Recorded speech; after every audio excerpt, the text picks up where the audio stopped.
Oke, halo semuanya. Selamat datang kembali. Hari ini kita bakal ngintip ke dalam tubuh kita sendiri. Kita mau cari tahu apa sih yang sebenarnya terjadi di dalam sana pas kita lagi lari jarak jauh. Yuk, kita bedah bareng-bareng. Pasti pernah ngerasain ini kan? Napas ngos-ngosan, kaki rasanya berat banget kayak ada pemberatnya. Nah, pertanyaannya, kenapa bisa gitu ya? Apa sih yang sebenarnya lagi terjadi di dalam tubuh kita? Ternyata, jawabannya itu ada di fisiologi tubuh kita yang, wah, luar biasa banget.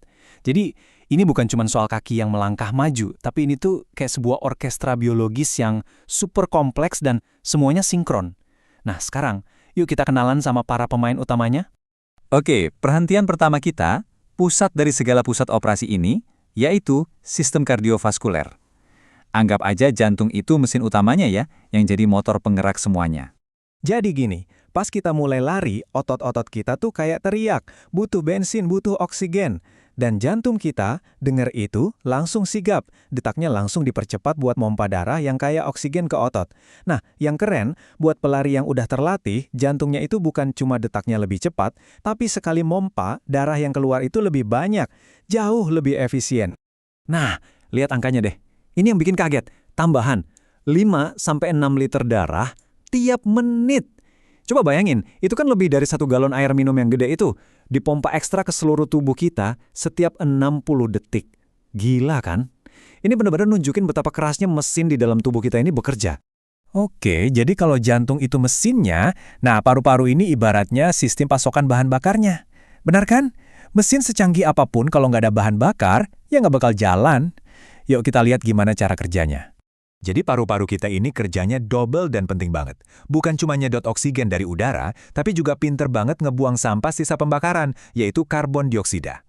Nah, kemampuan adaptasinya ini, yang bisa terus-menerus ngatur kecepatan napas kita, itu dia kuncinya kenapa kita bisa lari terus-terusan. Oke, sekarang kita turun lebih dalam lagi, langsung ke sumber aksinya, otot-otot kita. Pertanyaannya, gimana caranya otot bisa punya energi buat lari berkilo-kilometer? Ternyata, tubuh kita punya strategi bahan bakar yang cerdas banget. Jadi begini, tubuh kita itu kayak punya 2 tangki bahan bakar. Fase pertama, dia pakai karbohidrat atau glikogen buat semburan energi cepat di awal-awal lari. Tapi pas udah lari lama dan butuh daya tahan, nah, dia pindah ke tangki kedua, cadangan lemak.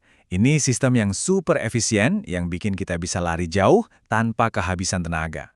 Dan ini dia bonusnya, semacam hadiah kimia dari tubuh kita sendiri. Pas kita nge-push badan kita sampai batasnya, otak kita ngeluarin yang namanya endorfin. Ini tuh pereda nyeri alami. Nah, efeknya ini yang sering disebut runner's high, semacam perasaan euforia. Keren ya, kayak dapat hadiah karena udah kerja keras. Tapi tunggu dulu, jantung, paru-paru, dan otot itu nggak kerja sendirian loh. Ada tim pendukungnya yang super penting tapi sering dilupain. Kita sebut aja pusat kendali misi dan sistem pendingin tubuh. Pas kita lari kan, suhu tubuh kita naik, panas. Nah, buat ngatasin ini, tubuh kita punya AC alami, keringat. Jadi pas keringat itu menguap dari kulit, dia sekalian bawa pergi panas dari tubuh kita. Makanya, penting banget buat minum dan ganti cairan yang hilang itu. Dan di sini kelihatan jelas banget bedanya. Lihat deh kontrasnya. Kalau cairan tubuh cukup, semua sistem kerja maksimal, performa bagus, pendinginan efektif.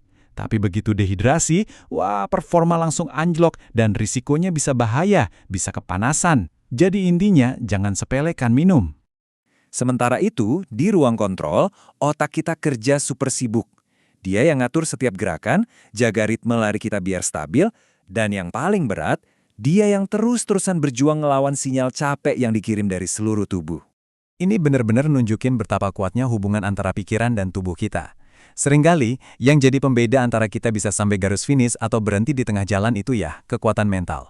Kemauan buat terus maju pas badan kita udah teriak stop. Oke, kita udah lihat satu persatu bagiannya kan? Jantung, paru-paru, otot, otak. Sekarang coba kita mundur sedikit dan lihat gambaran besarnya.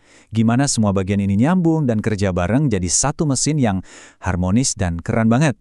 Ini beneran kayak simfoni. Setiap sistem memainkan perannya masing-masing dengan sempurna. Semuanya kerja bareng dalam satu harmoni, buat satu tujuan, menyelesaikan lari jarak jauh itu. Dan ini nih, bagian yang menurut saya paling keren. Tubuh kita itu bisa beradaptasi. Dengan latihan yang rutin, semua sistem yang kita bahas tadi itu jadi makin kuat, makin efisien. Tubuh kita itu emang dirancang untuk jadi lebih baik dan lebih tangguh. Nah, ini membawa kita ke pertanyaan terakhir buat bahan renungan. Setelah kita lihat betapa nyatunya urusan fisik dan mental ini, menurut Anda, tantangan lari jarak jauh itu sebenarnya lebih soal ujian kekuatan fisik atau ketahanan mental? Coba deh pikirin. Saya penasaran banget sama pendapat Anda.